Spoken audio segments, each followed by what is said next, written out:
Berada di ujung selatan Jawa Barat, Pangandaran menjadi destinasi wisatawan lokal dan mancanegara. Kawasan wisata ini selalu ramai, terutama saat musim liburan. Terkenal akan ombaknya yang bersahabat, menyapa peselancar untuk menjajalnya. Tidak melulu untuk yang profesional, peselancar pemula juga bisa bermanuver di atas ombak laut Pangandaran.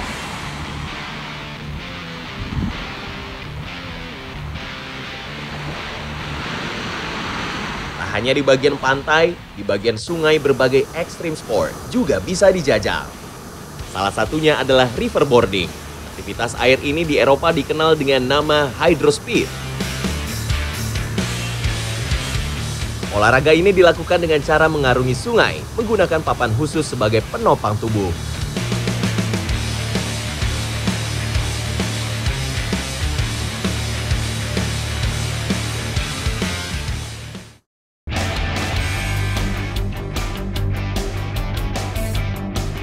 Cuaca cerah, langit biru, serta angin pantai yang berhembus seakan menarik saya untuk mendatanginya.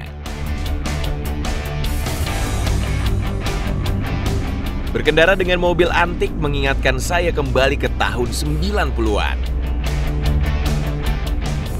Oke, sekarang saya lagi di perjalanan menuju ke Batu Karas. Nah, di Batu Karas ini terkenal dengan olahraga surfingnya. Apalagi tuh sekarang tuh Batu Karas tuh sudah dibilang surganya para longboarder. Wah, pokoknya jalan kali ini bakal gokil dan seru banget. Ikuti jejak saya, jejak petualang.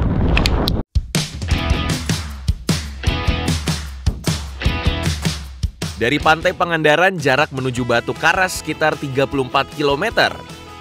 Waktu tempuhnya lebih kurang 50 menit. Perjalanan sama sekali tidak terasa membosankan. Karena sepanjang rute, saya disuguhkan panorama pantai memukau. Perjalanan menuju Batu Karas tuh enak banget jalannya. Udah mulai aspal panjang dan banyak pemandangan-pemandangan bagus juga. Jadi nggak bosen gitu kalau misalnya di jalan. Saat ini merupakan waktu terbaik untuk menikmati langit yang cerah dan ombak yang bersahabat.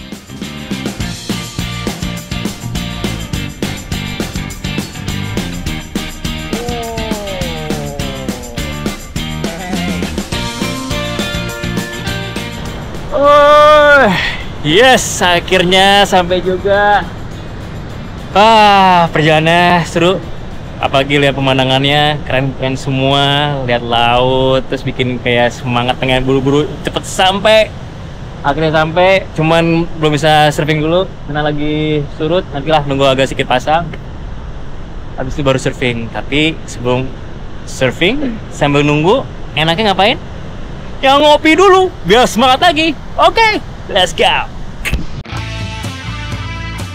Sayang sekali saya datang di saat ombak belum bersahabat. Saya memilih untuk mencari tempat beristirahat sambil menanti ombak yang tepat untuk berselancar. Seorang peselancar wajib memahami kondisi cuaca, angin, dan ombak. Lihat ini pantainya bagus banget, lagi kecil anginnya dan nampaknya lagi pas juga buat main longboard. Yes. Bagi saya, menyeduh kopi bukan hanya sekedar menuangkan air panas pada bubuk kopi.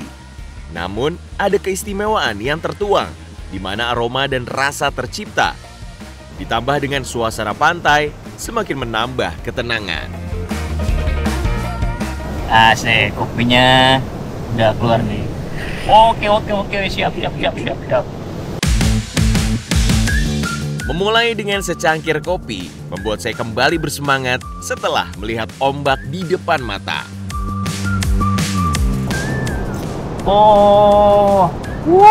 Bagus, panjang. Yeah. Oke. Waktunya buat saya main nih, karena dilihat udah bagus, udah bersih, udah nggak sabar. Yuk. Ombak di pantai Batu Karas ini memiliki karakter yang konsisten. Kondisi ini tergolong ideal bagi peselancar, termasuk para pemula yang sedang belajar menaklukkan gelombang. Wah, keren banget nih. Ini dia nih, spot surfing yang di Batu Karas. Mantap, udah nggak sabar buat main.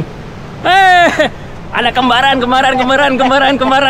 Nanti ini kembaran saya nih. Sama nih, kenalin nih. Ini adalah Husni. Dia emang asli orang Batu Karas. Nah, yang kerennya lagi tau nggak? Dia itu awalnya orang yang pertama yang membawa Batu Karas itu terkenal dengan longboardnya. Bener nggak sih? Hah? Ya gitulah. Ya gitulah. Pengen tahu sih awalnya gimana sih waktu awalnya kenapa dari shortboard terus pindah ke longboard? Kenapa tuh? Karena beda sih kayaknya. Jadi pengen beda aja gitu. Terus dikasih papan sama orang Australia. Rame banget di sini Batu Karas, terkenal dengan spot longboardnya. Yaudah kalau gitu kita ini yuk, gas ya. Ayo. Yuk, let's go.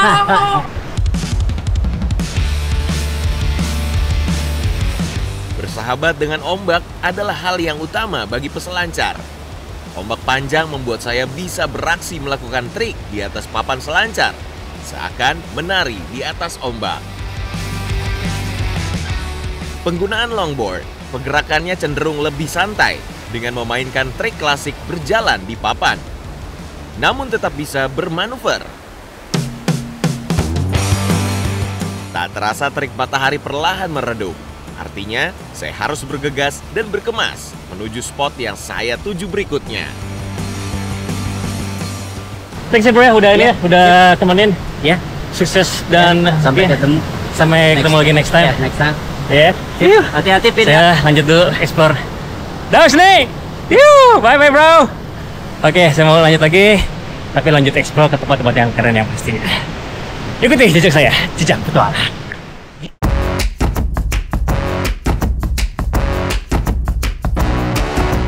Garis pantai Batu Karas terbentang sepanjang 600 meter dari utara ke selatan yang dibatasi oleh 2 bukit. Lokasi pantai yang menjadi tujuan saya masih satu garis pantai dengan Batu Karas.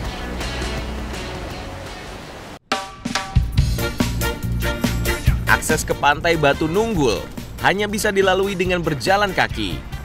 Namun lokasinya tidak jauh dari tempat saya memarkirkan mobil.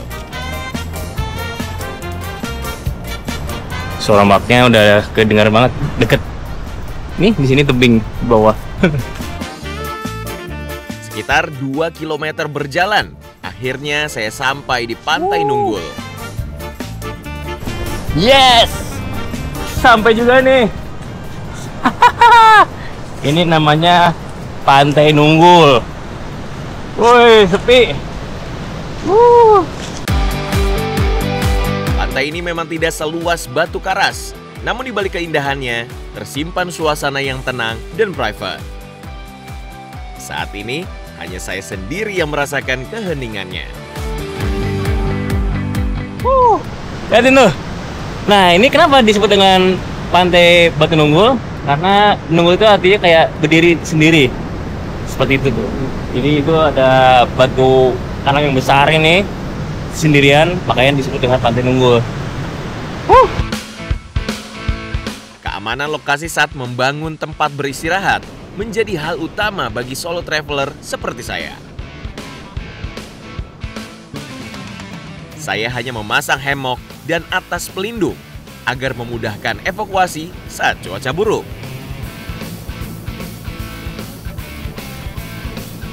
Saya tidak perlu berjalan jauh. Di dekat sini banyak ranting atau batang kayu hempasan dari laut. Banyak daun-daun kering juga bagus, biar gampang ke ini buat ngebakarnya. Selesai mengumpulkan kayu, saya langsung menyusunnya menjadi perapian. Saya menggunakan kayu dalam jumlah yang cukup banyak agar nyala api dapat menghangatkan malam. Sebelumnya saya telah menggali lubang terlebih dahulu. Cara ini dilakukan agar api tetap terlindungi dari hembusan angin. Sehingga malam nanti suasana tetap terjaga oleh kehangatan api unggun. Semua minum air. Tinggal nunggu malam aja. Ya, kayaknya ini bakalan malam yang indah banget. Karena nggak ada angin, tenang. Sepertinya juga bakalan purnama juga. Nice, rupanya. Ini dulu ya.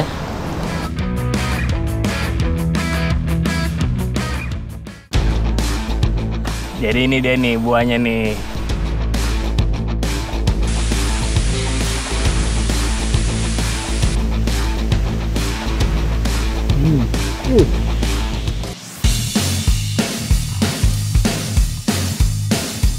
Tidak ada petualangan tanpa perjuangan yang terselip dalam setiap jengkal ceritanya.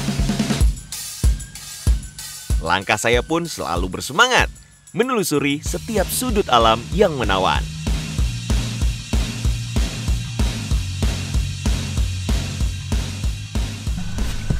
Oke, sekarang saya lagi ada di Sungai Cikudongdong nih, lagi mau nyebrang ke desa sebelah. Jadi di sana tuh rencana mau ada kayak curug yang bisa disebut hidden gem yang belum banyak orang yang tahu.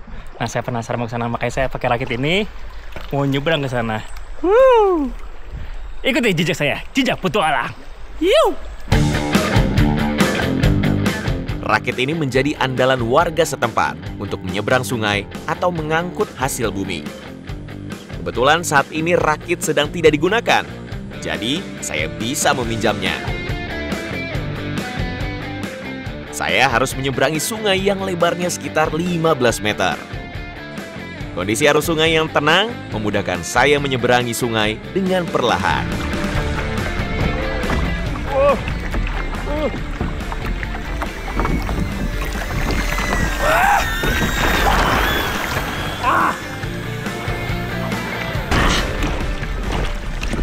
Ya, jatuh.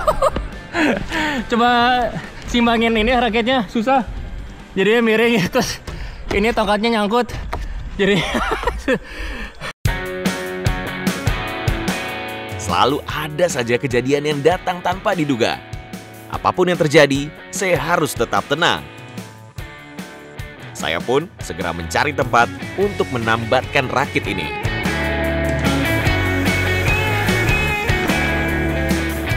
oke. Makanya lanjut lagi ke desa sebelah menuju ke curug. Habis itu kita eksplor tempat-tempat yang keren. Tapi sebelumnya ganti dulu baju. Basah banget. Semangat saya tidak boleh goyah untuk terus menuju ke tempat yang akan saya tuju. Wih, saya ketemu itu pohon loa. Buah yang tumbuh bergerombol ini sangat menarik perhatian saya. Tak perlu memanjat terlalu tinggi karena buah loa ini tumbuh pada batang dan dahan yang rendah. Saya buka dulu tasnya.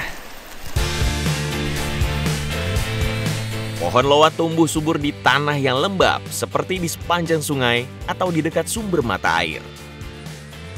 Memiliki kemampuan daya serap air yang tinggi, pohon loa berperan dalam keseimbangan alam, di antaranya mencegah erosi dan meredam ancaman banjir. Nah, jadi ini dia nih buahnya nih. Ambil yang warna merah. Nih, ini matang nih. Ini dia. Cuma ada berapa? Oh, ada 2. Pohon loa bisa disebut sebagai kunci ekosistem hutan karena buahnya menjadi sumber kehidupan bagi satwa liar. Nah, dalamnya seperti ini nih. Cuman dimakannya bukan bagian ininya. Ininya jadi yang biji-biji kecil itu dibuang, jadi ambilin bagian dagingnya. Daging yang sini nih. Dia ada ini, ada rasa-rasa manisnya dikit. Dan kalau misalnya agak aus juga karena dia punya kadar airnya yang cukup tinggi juga. Jadi lumayan lah, biar nggak terlalu kering-kering banget tenggorokannya.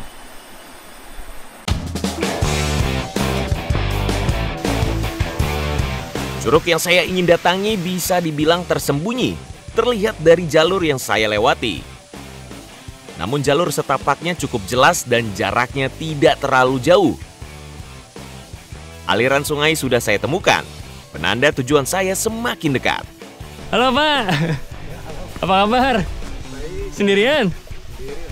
Wah, Bapaknya di bawah sini. Cari ikan kecil. Wah, banyak Pak.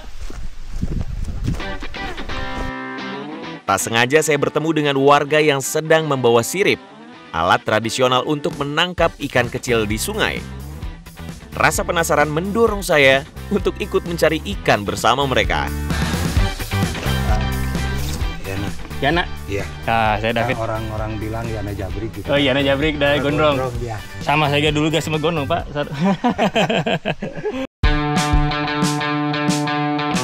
Tapi ini ngomong dapat ikan apa, Pak?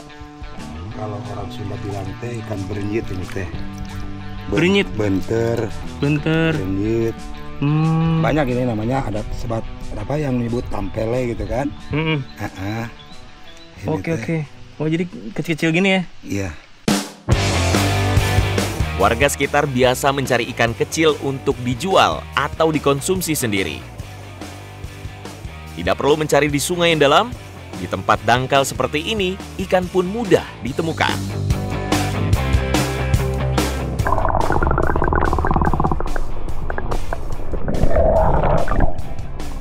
Oi, lumayan dapat 2, ketiga ya. Oke, tapi yang penting saya jadi penasaran, pengen nyobain juga, Pak. Ada ini, Pak, alatnya nggak yang bisa saya pinjam? Oh, iya. Ada. Mau alat yang lain? Ada. Boleh. Kalau orang Sunda bilang teh ini teh ayakan. Ayakan. Siap. Saya mencoba peruntungan di pinggir dekat rerumputan. Meski tanpa umpan, ikan-ikan pun berhasil terperangkap di dalam ayakan. Wah.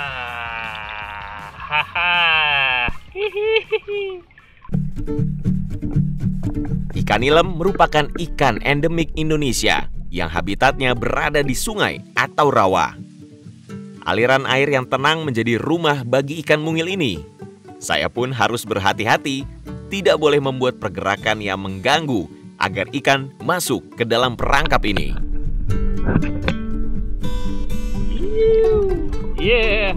Nah, jadi ikan nilem ini sama dia hidupnya di area-area yang tenang.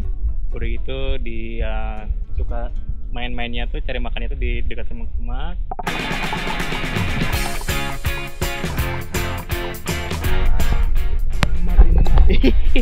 Cukup lah buat sendirian mah. Jadi harus saya tambahin. Hah? Saya tambahin. Ini bener nih, boleh nih? Boleh. Lumayan. Sip. Dulu. Buat dipasak, dipepes, dibikin Udah. gorengan. Sip. Cukup, Pak. Aduh, repotin aja. Semoga Bapak sehat selalu, ditambah banyak rezekinya, ya Pak ya. Sampai ketemu lagi kalau gitu. Saya lanjut lagi, Pak, boleh ya? Oke, mantap. Curug Maung berada tepat di bawah aliran sungai, tempat saya tadi mencari ikan. Ini kayak gua. Mantap. Lihat itu. Lihat kayak gua ya. Terus kacang curugnya. Wih. Nice. Wih. Yoi. Wah, udah ada pembakaran juga, pas nih kayaknya 11 orang pakai. Nongkrong juga di sini. Ini cocok banget nih. Kayak seru juga nih ya kan kalau misalnya bermalam. Buka tenda, bangun-bangun lihat curug. Beuh. Nice. Oke lah kalau gitu. Saya siap-siap dulu ya.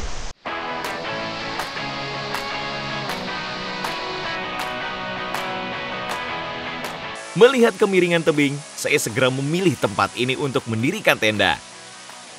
Di tengah alam, saya harus jeli melihat peluang. Seperti batang kayu ini. Benda ini akan saya manfaatkan sebagai penyangga. Saat tidak membawa tenda camping, flysheet saya manfaatkan menjadi atap sederhana yang dapat melindungi tubuh dari hujan dan angin.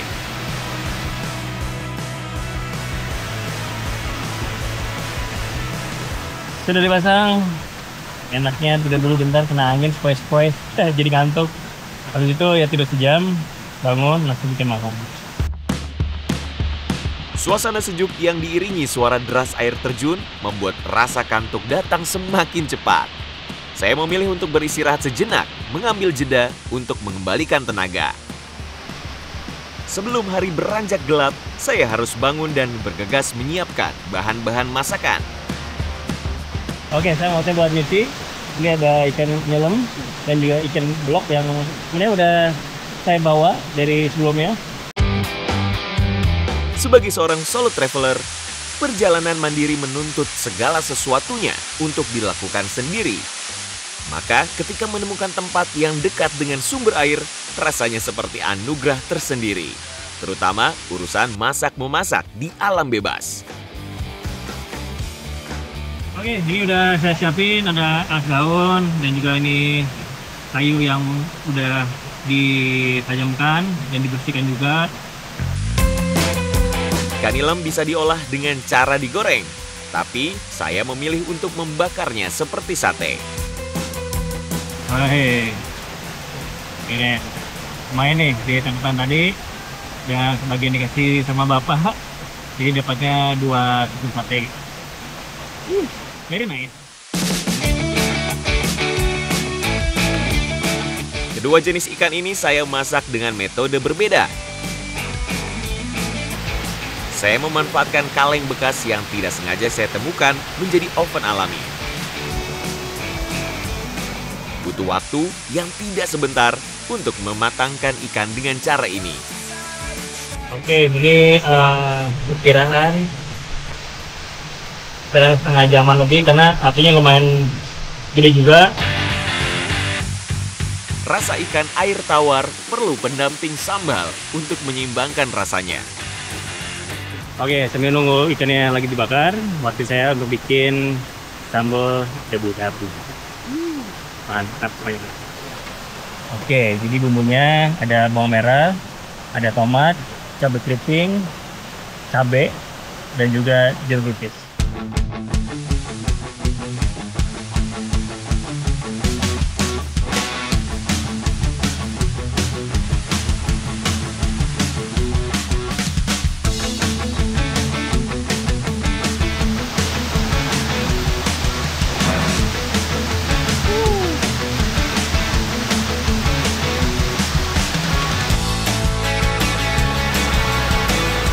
Saatnya menata ikan matang ini. Perpaduan sambal pedas dan sentuhan asam segar, sebuah kombinasi yang membuat rasa ikan ini semakin nikmat. Yeay, mantap. Sudah jadi. Ada ikan nyelam dan juga ikan blok. Harum dari ikan bakarnya sama dari bumbu dabu-dabunya. Kita makan.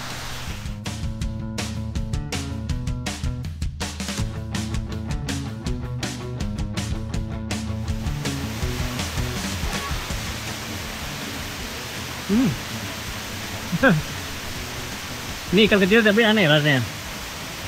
Lebih kayak ke ada pahit-pahitnya. Ini nggak tahu dari daging yang pahit atau dari isian perut-perutnya nih. Rasa pahit kemungkinan karena proses pembakaran. Coba campur sama dabu-dabu.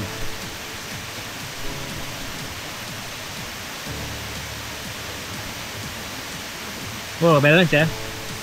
Jadi pahitnya dapat dari ikannya, pedasnya juga dan asamnya dari dabu-dabu juga dapat.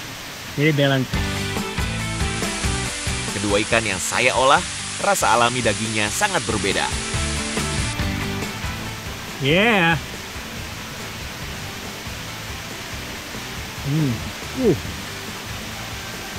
Pas makan cabainya. Wow. Tak ada yang mengalahkan nikmatnya makan olahan sendiri berlatar curug yang menawan. Benar nikmat banget ya. Makan sambil melihat curug Maung yang indah banget, bersih, warnanya hijau. Wah, benar rasanya kayak damai banget. Setelah perut terisi, saya lanjut menyiapkan api unggun agar tetap hangat nanti malam.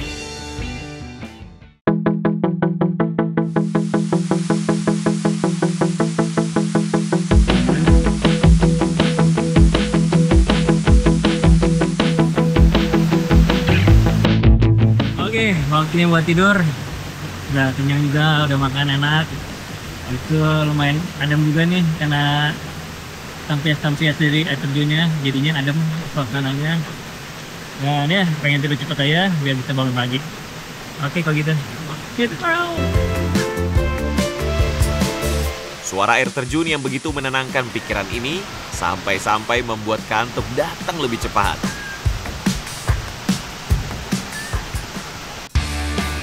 Itu titik saya. Good job, betul.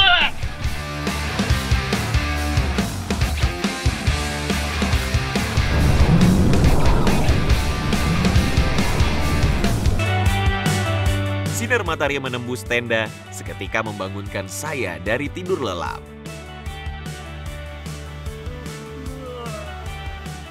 Curug Maung. Selamat pagi Curug Maung.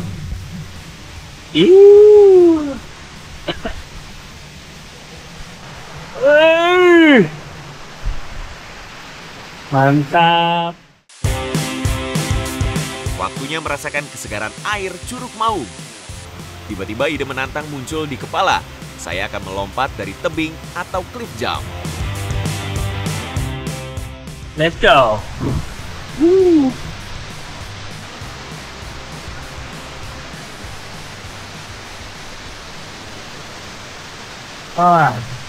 Kita cek dulu nih. Sepertinya ada batu di situ. Ada juga batu di sana. Jadi harus cek dulu kedalamannya bagaimana. Sebelum lompat, alangkah baiknya saya memeriksa kedalaman kolam agar aman ketika saya melompat nanti.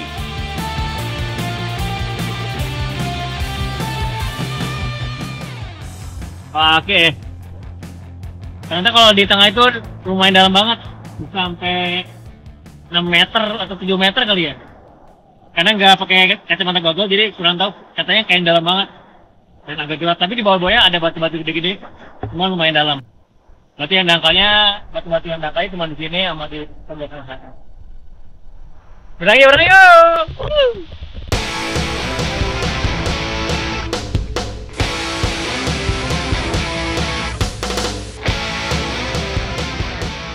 Badan sudah cukup rileks setelah berenang dan menyesuaikan diri dengan suhu air. Saya ingin mencoba membangkitkan adrenalin saya. Oke. Ini ternyata ada jalur nih, bisa naik ke atas. Baru tahu.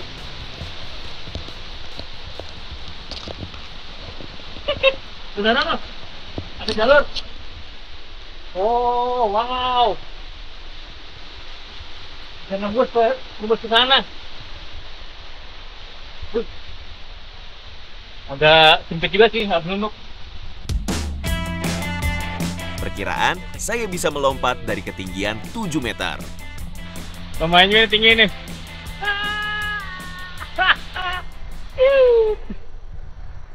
Itu tinggi saya. Good job, betul.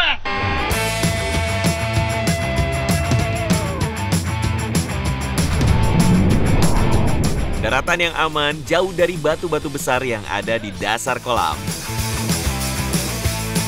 Tak puas merasakan lompatan hanya sekali, saya pun kembali mencobanya.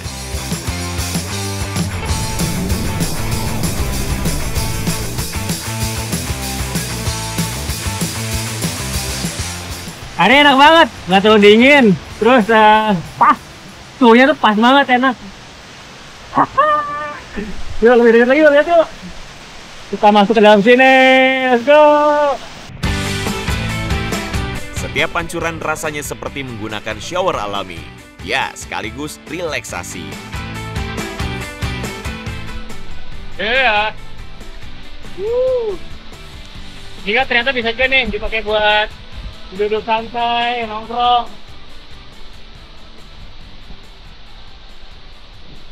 Duduk santai dulu kan, nongkrong dulu. Suhu air dingin membuat badan saya kembali segar dan fit.